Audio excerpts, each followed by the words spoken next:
Bala Sulam was not a surgeon. He was a Kabbalist. So how does he have this understanding of the brain and how this is all working inside of a person? Did he read it in books, or did he have a friend who told him about it? How does he understand the projection like a movie inside the brain? It's very interesting. אתה עושה צחוק ממני. You're joking. You're joking with me. Come on. Such a question from you. Seth. Come on. Come on, Seth.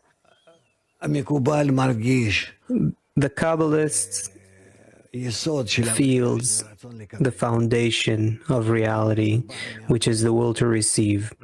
Foundation of creation. Creation means outside the creator.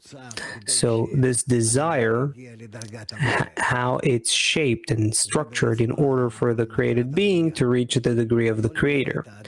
That essentially is the purpose of creation, not just to create a purposeless human, but rather create a being that exists outside the creator. That means it has to be a desire to receive for itself, and that will reach its correction, being similar to the creator, which means it's not that the desire to receive stops being, because then there's no creature, but the will to receive has to be transformed in order to bestow, become similar to the creator, and then the created being attains the entire process of his own correction.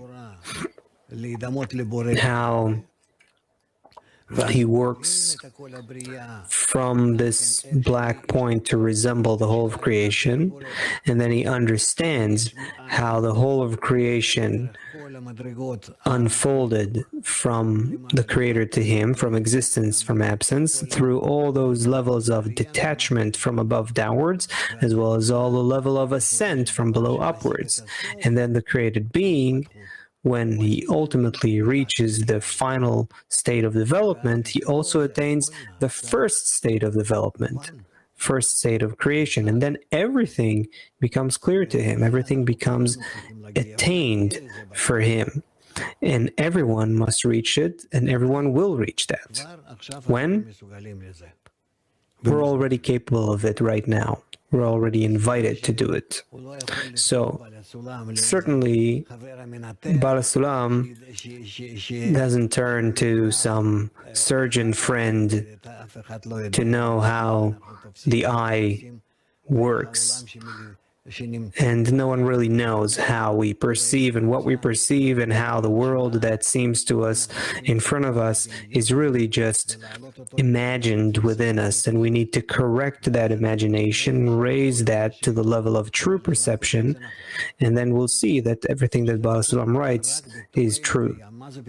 That it only exists within us. Within us means what? Within the will to receive, and not outside of it. There is no perception that exists outside the will to receive.